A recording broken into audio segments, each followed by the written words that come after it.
ৰাস্তাৰ কথা পাতি থাকোঁতে মোৰ মনত এটা নতুন আইডিয়া আহে ৰাস্তাত যে আমি গাঁতবিলাক দেখা পাওঁ এই গাঁতবিলাক যদি আপোনালোকে ফটো মাৰি এটা এপত দিয়ে PWD ডিপাৰ্টমেণ্টে সেই এপটো চাই আৰু লগে লগে গাঁতবোৰ মাৰি দিয়ে কিমান ধুনীয়া লাগিব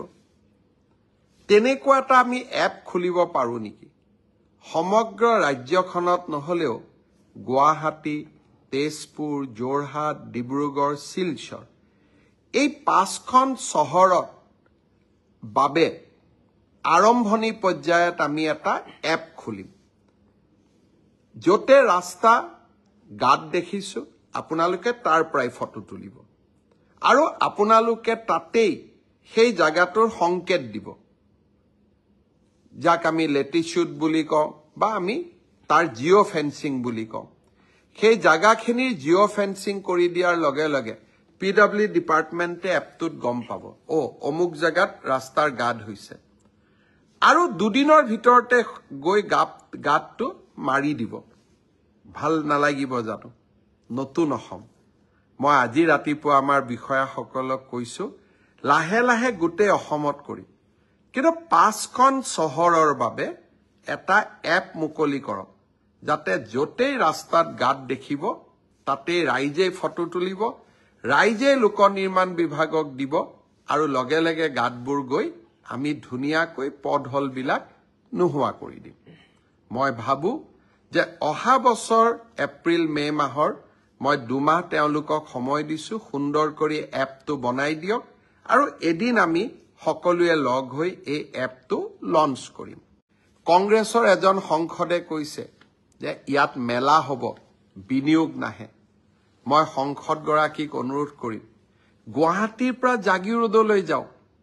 কি ধৰণে 30,000 কোটি টকাৰ উদ্যোগ দিনে ৰাতিয়ে এখন্তেক জিৰণি নোলোৱাকৈ 1500 শ্ৰমিকে কাম কৰি আছে 2025 চনত মেড ইন অসমৰ চিপছ আমেৰিকাৰ গাড়ী কম্পিউটাৰত ব্যৱহাৰ হ'ব আৰু এয়া আৰম্ভণি 25-26 ফেব্ৰুৱাৰীত আমি আৰু বহুতো ভাল খবৰ শুনিবলৈ পাম কিছুমানে অসমখনক লৈ সপোন দেখিব নোখোজে মই অসমক লৈ সপোন দেখিব খোজো অসমে আকাশ চুব মই তাক বিশ্বাস কৰো আৰু সেই কাৰণে সপোনৰ পম খেদি থাকো আৰু যেতিয়ালৈকে সপোনবোৰ সিদ্ধিত পৰিণত নহয় তেতিয়ালৈকে কৰবাত যেন আৰু কিবা অলপ বেছিকৈ কৰো আৰু অলপ কৰবাত কষ্ট বেছিকৈ কৰো পৰিশ্ৰম বেছিকৈ কৰো সপোনবোৰ সিদ্ধি হওক সেই কল্পনা সেই আশা বুকুত লৈ আমি সকলো জীয়াই থাকো মই বিশ্বাস কৰো কংগ্ৰেছৰ সাংসদ বা আন সকলৰ নিৰাশাৰ বিপৰীতে আমি অসমখনক একেলগে লগ হৈ আমি আশাৰ সৰগ ভূমিলৈ ৰূপান্তৰ কৰিম আপোনালোকৰ পৰা এতিয়া মোৰ পৰামৰ্শ বিচৰাৰ সময় এই বছৰটো আমি কিতাপৰ বৰ্ষ হিচাপে পালন কৰিব গৈ আছো এই বৰ্ষটোক আমি কেনেকৈ পালন কৰিম অহা 1 ফেব্ৰুৱাৰী তাৰিখে তাৰ ৰূপৰেখা আমি ৰাইজৰ ওচৰলৈ লৈ আহিম কিন্তু চৰকাৰ কেতিয়াও ওৱান ৱে ট্ৰেফিক হ'ব নোৱাৰে ৰাইজৰ পৰামৰ্শই চৰকাৰখনক শক্তিশালী কৰে আপোনালোকে মোক জনাওক যে কিতাপৰ বৰ্ষ আমি কেনেকৈ পালন কৰিম আৰু আপোনালোকে পৰামৰ্শ দিয়ক আৰু যি কেইটা পৰামৰ্শ আমি গ্ৰহণ কৰিব পাৰো সেই পৰামৰ্শ কেইটা নিশ্চিতভাৱে মই গ্ৰহণ কৰিম আমি অসমত এটা বৌদ্ধিক পৰিৱেশ উভতাই আনিব লাগিব 2006 চনৰ আগৰ বিদ্যালয়সমূহক আমি প্ৰাদেশিকৰণ কৰাৰ বাবে সিদ্ধান্ত গ্ৰহণ কৰিছিলো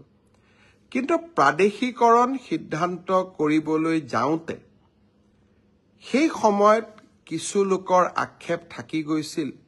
যে কেইটামান শৰ্ত পূৰণ কৰিব নোৱাৰাৰ বাবে তেওঁলোকৰ বিদ্যালয়সমূহ প্ৰাদেশিকৰণ নহলগৈ মই যোৱাকালিৰ কেবিনেটত আমি সকলোৱে লগ লাগি এটা সিদ্ধান্ত লৈছো যে প্ৰাদেশিকৰণৰ বিষয়টোত আকৌ এবাৰ দৃষ্টি নিক্ষেপ কৰিবলৈ 20 জন ছাত্ৰ লাগে, কাৰোবাৰ ছাত্ৰ 19 জন আছিলে। 2006 চনৰ প্ৰতিষ্ঠাৰ আগৰ প্ৰমাণ লাগে,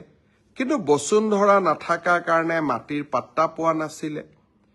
কাৰোবাৰ কোৱালিফিকেশ্যনৰ লগত সেই সময়ত তেওঁলোকৰ কোৱালিফিকেশ্যন নাছিলে, পৰৱৰ্তী সময়ত কোৱালিফিকেশ্যন আয়ত্ত কৰিব পাৰিলে। যিসকল লোক সৰু সৰু ভুলৰ কাৰণে বাদ পৰি গৈছিল,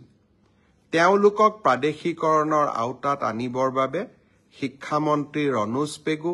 কেশৱ মহন্ত আৰু জয়ন্ত মল্ল বৰুৱাক লৈ আমি এখন কমিটি কৰি দিছো, যাতে